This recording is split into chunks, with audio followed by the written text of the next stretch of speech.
ഇന്ന് ബീഫോ ചിക്കനോ ഒന്നും ഉപയോഗിക്കാതെ നമ്മുടെ വീട്ടിൽ എപ്പോഴുള്ള കുറഞ്ഞ ചേരുവകൾ മാത്രം ഉപയോഗിച്ചിട്ട് വളരെ ഈസി ആയിട്ട് തയ്യാറാക്കിയെടുക്കാൻ പറ്റിയ നല്ലൊരു ഇഫ്താർ സ്നാക്കിൻ്റെ റെസിപ്പിയാണ്. അപ്പോൾ നമുക്ക് വീഡിയോ കണ്ടു നോക്കാം.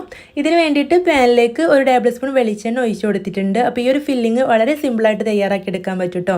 ഇതിന് വെളിച്ചെണ്ണ തന്നെ ഉപയോഗിക്കണം. ഓയിൽ ചേർത്തിട്ടുണ്ടെങ്കിൽ ഈ ഒരു ഫില്ലിങ് അത്ര ടേസ്റ്റ് ഉണ്ടാവില്ല. എന്നിട്ട് 2 സവോള നീളത്തിൽ കട്ട് ചെയ്തത് ചേർത്ത് കൊടുത്തിട്ടുണ്ട്. പിന്നെ എരിവിന് ആവശ്യമായിട്ട് 2 പച്ചമുളകും കുറച്ച് കറിവേപ്പിലയും കൂടെ ചേർത്ത് കൊടുത്ത് കുറച്ച് ഉപ്പും ചേർത്ത് നന്നായിട്ടൊന്ന് വഴറ്റിയെടുത്തിട്ടുണ്ട്. ഇതിലേക്ക് മസാലപ്പൊടികൾ ചേർത്ത് കൊടുക്കാം. 1/4 ടീസ്പൂൺ മഞ്ഞൾപ്പൊടി, 1/4 ടീസ്പൂൺ മുളക് പൊടി, 1/2 ടീസ്പൂൺ ഗരം മസാല, 1/4 ടീസ്പൂൺ കുരുമുളക് പൊടി, 1/4 ടീസ്പൂൺ മല്ലിപ്പൊടി, ആവശ്യത്തിന് ഉപ്പ്, 1/2 ടീസ്പൂൺ ഇഞ്ചി വെളുത്തുള്ളി പേസ്റ്റ് എന്നിവ ചേർത്ത് കൊടുത്തിട്ട് നല്ല പോലെ ഒന്ന് വഴറ്റിയെടുക്കാം. ഈ പൊടികളുടെയൊക്കെ ആ ഒരു റോസ്മെല്ല് മാറുന്ന വരെ നന്നായിട്ട് വഴറ്റിയെടുത്തിട്ടുണ്ട്. ഇതിലേക്ക് ഒരു തക്കാളി കട്ട് ചെയ്തതും കൂടെ ചേർത്ത് കൊടുത്തിട്ട് വീണ്ടും ഒന്ന് മിക്സ് ചെയ്തെടുത്തിട്ടുണ്ട്. നമുക്കിതൊരു 2 മിനിറ്റ് അടച്ച് വെച്ചിട്ട് ലോ ഫ്ലെയിമിൽ ഒന്ന് വേവിച്ചെടുക്കാം. അപ്പോൾ ഇടയ്ക്കൊന്ന് തുറന്ന് നോക്കിയിട്ടൊന്ന് ഇളക്കി കൊടുക്കുക. ഇതിലേക്ക് ഒരു 2 ടേബിൾ സ്പൂൺ വെള്ളം ഒഴിച്ചു കൊടുക്കുക കേട്ടോ.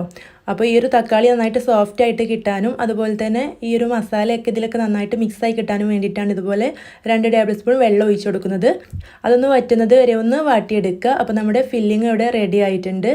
ഇനി നമുക്കിത് ചൂടാറാനായിട്ട് മാറ്റി വെക്കാം. ഇതിലേക്ക് വേണ്ടിയിട്ട് ഞാനിവിടെ 2 ടേബിൾ സ്പൂൺ മൈദപ്പൊടിയിലേക്ക് അല്പം വെള്ളം ഒഴിച്ചു കൊടുത്തിട്ട് ഇതുപോലെ കട്ടിയായിട്ടുള്ളൊരു പശ തയ്യാറാക്കി എടുത്തിട്ടുണ്ട്. ഇനി സമൂസ ഷീറ്റ് വെച്ചിട്ട് നമുക്കിത് തയ്യാറാക്കിയെടുക്കാം. സമൂസക്ക് ഫോൾഡ് ചെയ്യുന്ന അതുപോലെ ഫോൾഡ് ചെയ്തെടുത്തിട്ട് നമ്മൾ തയ്യാറാക്കി വെച്ചിട്ടുള്ള ഈ ഒരു ഫില്ലിങ് 2 ടീസ്പൂൺ ചേർത്ത് കൊടുക്കാം. ഇതിലേക്ക് ചേർത്ത് കൊടുക്കുന്നത് പുഴുങ്ങിയ മുട്ടയാണ്. അപ്പോൾ മുട്ട ഞാനിവിടെ പകുതിയായിട്ടാണ് വെച്ച് കൊടുത്തിട്ടുള്ളത്.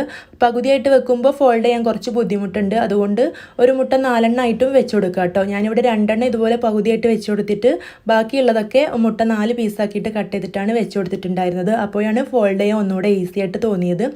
എന്നിട്ട് ഇതുപോലെ ഇത് നമുക്ക് സമൂസ തയ്യാറാക്കുന്ന പോലെ ഫോൾഡ് ചെയ്തെടുത്ത ശേഷം ഇനി ഞാനിവിടെ ഒരു മുട്ട പൊട്ടിച്ച് ഒഴിച്ച് കൊടുത്തിട്ടൊന്ന് മിക്സ് ചെയ്തെടുത്തിട്ടുണ്ട്. കുറച്ച് ബ്രെഡ് ക്രംസും എടുത്ത് വെച്ചിട്ടുണ്ട്.